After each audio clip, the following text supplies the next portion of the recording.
L 520, week number 7. We're doing very well in going through this course. I did want to mention that some folks have been using online resources, and I encourage you to do that. It can be very helpful. Here's one that was sent to me, www.mywsb.com. It's got a number of resources on there, and I think it's going to develop into a very helpful website.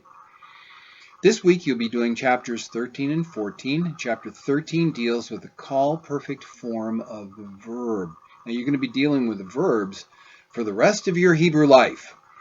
As I mentioned last week, it'd be a good idea to get this call paradigm memorized on page 141. Do note the change of accents on the third form and the fifth form. All of the rest of them have the accent on the last syllable. As you could guess, the weak forms of the verbs can throw the paradigm off a little bit, but if you have this call stem memorized, it should fall right into place. So you should be able to go through it: katal, katala, katalta, katalt, katalti, katalu, kataltem, katalten, katalnu. It's not so bad. But put it on a card, keep working through it, and get it down.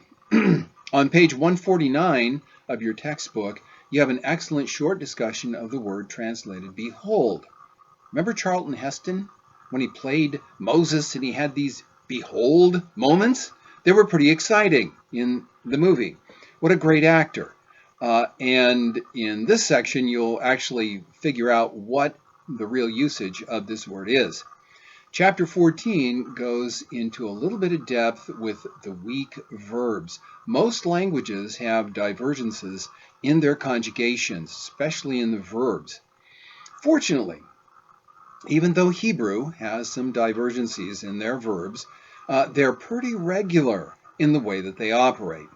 Really, there is a system, and learning the principles of how the verbs vary releases you from having to memorize all of those crazy paradigms that you see in the very back of your book.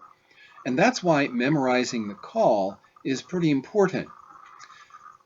By the way, many of you are parents. I'm a parent too. And you may feel much guilt when your children go astray, feeling that it's all your fault.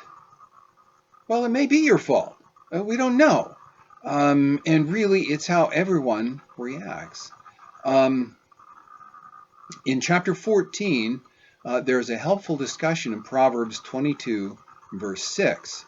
I encourage you to read it, take it to heart, and be encouraged. It may be that you will need some encouragement along the way in your parenting. I hope you have a really great week and that you really are encouraged. This is week 7. Week 8 is coming, and you'll be finishing up this section. 620 is the next course in the sequence. I encourage you to sign up for it, and we'll finish off the textbook then.